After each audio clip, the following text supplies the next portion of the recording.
Assalamualaikum warahmatullahi wabarakatuh. Jumpa lagi dengan channel Sisun Alta. Karena masih nuansa Hari Raya Idul Fitri, saya ucapkan selamat Hari Raya Idul Fitri bagi sahabat petani tebu yang merayakan. Yuk kita bahas hal yang ringan-ringan saja, karena ini sudah memasuki bulan April. Sebentar lagi bulan 5 atau bulan 6 PG itu sudah buka giling. Yang perlu kita bahas hari ini adalah tentang keluhan sahabat petani tebu, terutama yang pemula ya. Sebelum video ini saya lanjut, mungkin hari ini sahabat petani tebu ada yang berprofesi sebagai pembeli atau apa ya istilahnya tengkulak yang hadir di tengah-tengah kita biasanya pada saat sudah hampir ini bulan 5. Kalau pabrik buka biasanya banyak para tengkulak yang hadir, dan itu biasanya membeli tebu rakyat gitu. Setelah itu dia yang kirim ke PG, dan sistemnya biasanya itu setengah hektar atau kurang dari itu. Lahan itu dihitung hanya berdasarkan taksasi, perkiraan saja. Nah, terjadi kesepakatan dengan petani tebu, dijual biasanya sama petani tebu. Nah, itu yang akan kita bahas. Dan mungkin sahabat yang hadir di sini ini sebagai tengkulak, mohon di skip saja ya, karena video ini jelas kurang bermanfaat. Yang takutnya berpikirnya yang lain-lain saja. Kalau kuat mental, mari lanjutkan. Sahabat petani tebu, nanti di bulan 5 atau bulan 6, bahkan dari bulan hari ini itu sudah banyak tengkulak yang hadir di kita, di masyarakat itu membeli lahan pertanian kita. Dan banyak masyarakat petani tebu yang menjual juga kepada pihak tengkulak. Kenapa ya penting saya bahas hari ini? Karena banyak masyarakat yang mengeluhkan bahwa bertani tebu itu rugi. Apa faktornya? Dia biasa menjual kepada tengkulak, sehingga petani tersebut tidak tahu betul dengan prosesnya dan tidak tahu betul dengan harga tebu yang sebenarnya. Taruhlah misalnya luas setengah hektar, dengan tengkulak deal kadang-kadang cuma 15 juta, 18, bahkan cuma 20 juta. Misalnya dalam setengah hektar. Nah, di sini petani berpikir panjang untuk tanam tebu lagi, mending tanam tembakau, tanam mungkin cabai rawit dan lain sebagainya. Karena dianggap lebih menguntungkan daripada tebu. Saya sarankan hari ini, kalau kebetulan hari ini yang hadir di sini ini adalah sahabat pemula, jangan dijual kepada tengkulak. Sebelumnya saya mohon maaf, bukan bermaksud saya mengesampingkan ini ya bagi tengkulak ya. Tapi yang saya maksud di sini adalah bagaimana petani pemula itu mau mengembangkan tebunya. Bagaimana dia mendapatkan hasil yang sesuai diharapkan gitu loh. Bukan bedalah tebu itu dengan pertanian yang lain. Seperti jagung, seperti padi, ya wajarlah kalau tengkulak itu masuk ke sana. Kenapa? Karena tidak ada pabriknya. Sedangkan tebu ini ada pabriknya, yang kita bisa datangi sendiri, yang bisa kita daftar sendiri di situ. Mending kita langsung masuk ke pihak pabrik sendiri. Jadi, kenapa kok seperti itu? Biar petani itu tahu dengan harga tebu itu sendiri. Contoh ya, tengkulak hari ini hadir di bulan 4, hari ini hadir, masih belum jelas harga tebu itu akan berapa. Hadir lagi nanti banyak, biasanya di bulan 5 sudah jelas harga tebu itu berapa, bulan 6 sudah jelas harga tebu berapa. Nah, dia ngambil di awal tebang atau awal panen raya, sehingga di kala itu biasanya tebu masih harganya level bawah, biasa di kisaran 60.000, 70.000 per kintalnya. kemungkinan besar maksimal dia masih di angka 70.000 per kintal. Nah, sedangkan tengkulak sudah jadi di bulan itu, maka dia akan panen nanti masih. Kadang-kadang masih di bulan 8 atau di bulan 9. Sedangkan di bulan itu harga sudah kisaran di 80 atau di 90.000. Maka kalau kita deal dengan pihak tengkulak akan menghitung di harga 60.000. Artinya kalau pada saat dia ngambil harga ke lapangan di 60.000 tebasannya ya, borong, sistem borong itu satu lahan, petani sudah tidak ikut-ikut apa-apa, misalnya 60.000, dia akan menghitung di 60.000. Sedangkan dia mau panen nanti di harga 80.000, sudah ada selisih berapa? Sudah ada selisih 20.000 per kintal. Itu kalau 80.000. Kalau harganya 90.000, berarti sudah selisih di 30.000. Sebelum dipanen, pihak tengkulak sudah dapat untung 30.000 per kintalnya. Nah, di sini ruginya petani. Terus itu yang pertama. Yang kedua, dia sudah pintar memperkirakan bahwa luas 1 hektar dengan kondisi tebu yang dilihat atau dipantau sama pihak tengkulak, kan dia pengalamannya sudah cukup luas. Dia sudah memprediksi bahwa lahan ini akan mencapai sekian ton. Kalaupun meleset itu tidak akan terlalu jauh. Sudah dapat dari jumlah beratnya tebu, dia masih dapat dari selisih harga. Artinya dapat bati dari yang tadi saya sebutkannya tadi itu. Jadi dengan petani masih deal di harga 60.000, tapi dia menjualnya di 90 atau di 80.000. Masih selisih lagi dengan perkiraannya, perkiraan atau taksasi perkiraan dia dalam satu lahan ini dapat berapa ton. Sedangkan petani setiap tahun dia jual kepada tengkulak. Akhirnya petani ini tidak tahu dengan sendirinya bahwa lahan yang dia rawat dengan begitu telatennya, bahkan mungkin ini karena luasnya cuma setengah hektar, dia dikerjakan sendiri bersama istrinya tanpa ada pekerja lain, dia kelentek sendiri, dia pupuk sendiri. Kadang-kadang pas penjualannya nanti seperti itu kejadiannya. Yang rugi siapa? Petani.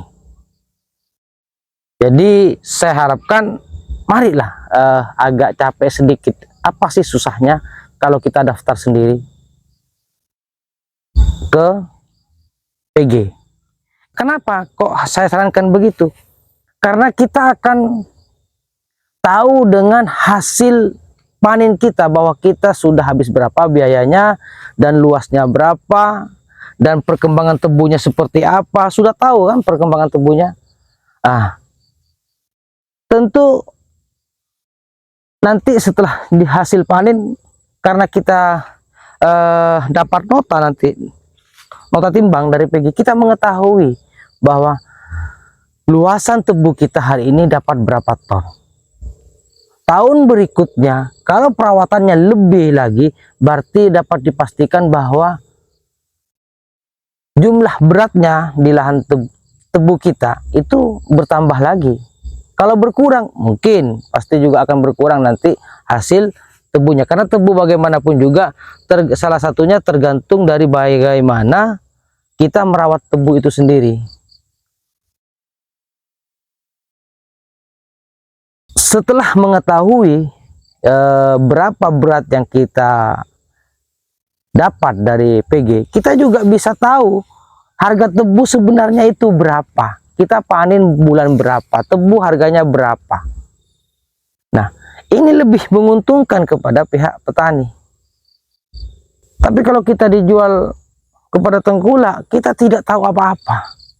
Justru kita tidak akan mengembangkan tebu itu. Bahkan nanti mungkin bosan dengan bertani tebu. Karena tiap tahunnya ya begitu-begitu saja. Kalau hari ini berlaku 20 juta, mungkin tahun depannya masih 20 juta. Kasihan saya dengan petani yang kondisinya seperti itu. Pernah saya luas 1 hektar itu sama pihak tengkulak ditawar cuman 27 juta. Ini aneh-aneh saja saya pikir. Tidak terbayang kalau petani yang memang tidak paham terus dilepas saja karena dia tanahnya sendiri, tidak sewa, sehingga mungkin merasa besar dapat segitu, dilepas. Tahun berikutnya begitu, tahun berikutnya begitu juga. Nah ini pada akhirnya bosan untuk bertani tebu. Mending diganti kepada tembakau mungkin, kepada cabai, kepada jagung, kepada padi. Itu akibatnya. Akhirnya mengeluh bahwa tebu seperti ini kondisinya. Jadi saya sarankan, karena ini sudah sebentar lagi ya, sekitar 2 bulan lagi sudah memasuki musim panen. Tahan dulu. Kalaupun ada kepentingan, tahan dulu. Jangan dijual dulu. Artinya jangan dijual kepada tengkulak. Kalau ke pabrik ya silahkan sudah. Karena kalau mau pembibitan jelas antara bulan 6 atau bulan 7 itu sudah dilakukan pemanenan. Kenapa? Karena lokasi itu setelah dipanen akan dijadikan lokasi bibit. Nanti di bulan 11 atau 12 baru dilakukan panen bibit. Penting rasanya bagi saya sih, bagi saya penting dalam hal ini bagaimana masyarakat atau petani itu, terutama yang pemula, jangan mau dijual kepada tengkulak. Silahkan jual kepada pabrik. Saya bukan mempromosikan pabrik, tidak ya. Karena kebetulan gula apa namanya? Kebetulan ini tebu kan memang ada pabriknya gitu. Ya jual ke pabrik. Kalaupun tidak ke pabrik, mending dijual kepada pihak swasta. Kalau mungkin tidak ada pabrik yang terdekat di lokasi sahabat petani tebu, tapi ada timbang bayar di lokasi itu yang sifatnya itu swasta, mending jual ke sana daripada saya ke tengkulak. Kenapa? Kalau kita jual ke sana, itu selisihnya dengan pabrik antara 1.000 dengan 2.000 saja per kintalnya. Misalnya pabrik itu 70, kadang-kadang pihak swasta itu ngambil di 68 atau di 69. Tapi paling tidak kita tahu berat tebu yang kita panen gitu loh.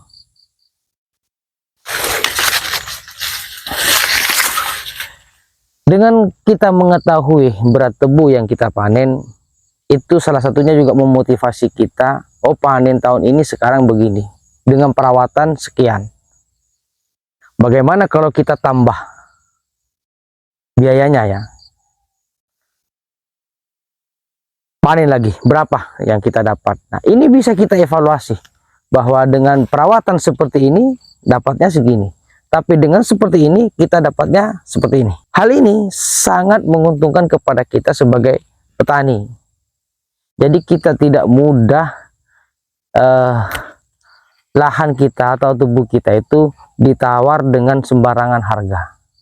Solusinya seperti itu yang saya tawarkan tadi. Jadi sahabat petani, ayo terutama yang pemula. Kalau yang senior-senior sudah paham dengan ini, tentu dia tidak akan mau dijual kepada tengkulak. Pasti dia menjualnya kepada pabrik PG atau pihak swasta.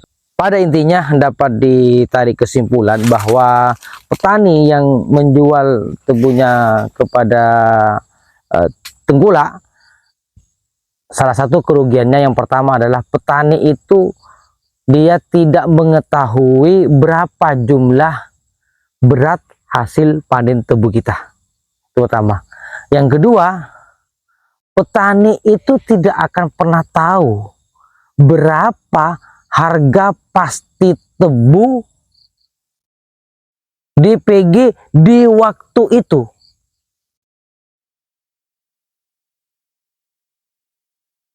Ketiga, petani tidak akan mengetahui berapa kenaikan harga. Contohlah dalam satu minggu, 1 bulan. Ini sering terjadi pergerakan harga. Dan petani tidak akan pernah tahu dengan hal yang ini, kalau dia sistem jual kepada tengkulak. Yang ketiga adalah berapa penghasilan tengkulak, sahabat petani tebu. Mohon maaf, tidak akan pernah tahu. Kenapa saya komunikasi seperti ini? Kenapa saya berikan ilmu yang seperti ini? Karena saya dibimbing juga sama senior yang kebetulan baik. Jadi kita ketuk tular hari ini. Semoga sahabat petani tebu, terutama yang pemula, tidak langsung kendor semangatnya, tapi langsung jos di tahun depan. Terus seperti itu, terus seperti itu. Kalau menginginkan sesuatu, nanti setelah 5 tahun, insya Allah apa yang ingin atau ingin dicapai sahabat petani tebu itu akan tercapai. Jangan ini, jangan jadi apa ya, kan kita kadang-kadang begini, tanam tebu, setelah itu dijual kepada tengkulak, uangnya habis untuk beli dan ini dan itu, tinggal pupuk lagi lahannya itu, panen, seperti itu lagi, beli ini dan itu. Akhirnya apa? Ya sampai kapanpun, karena kita hanya mengelola, contoh taruh ya, mohon maaf ya, jangan tersinggung, contohlah kita taruhlah hanya merawat setengah hektar. Hari ini kita rawat setengah hektar, 5 tahun lagi masih yang setengah hektar ini. Ya kita kan tidak berkembang kalau seperti itu. Saya ingin sahabat petani tebu terutama yang muda-muda bangkit demi keluarga. Bismillahirrahmanirrahim. Tanam misalnya setengah hektar, dapat berapa, stop dulu, jangan beli apa-apa. Ayo kembangkan berikutnya, tambahkan lahan lagi, dapat lagi, tambah lagi lahan, terus dan begitu dan begitu. Setelah posisi aman semuanya, baik itu dari pinjaman dari A dan B, misalnya melakukan pinjaman, istirahat 1 tahun, beli apa yang diinginkan. Sebelum ini tercapai, sebelum kita sangat luas lahannya, jangan kemana-mana dulu, fokus dulu di dunia tebu. Saya akhiri. Assalamualaikum warahmatullahi wabarakatuh.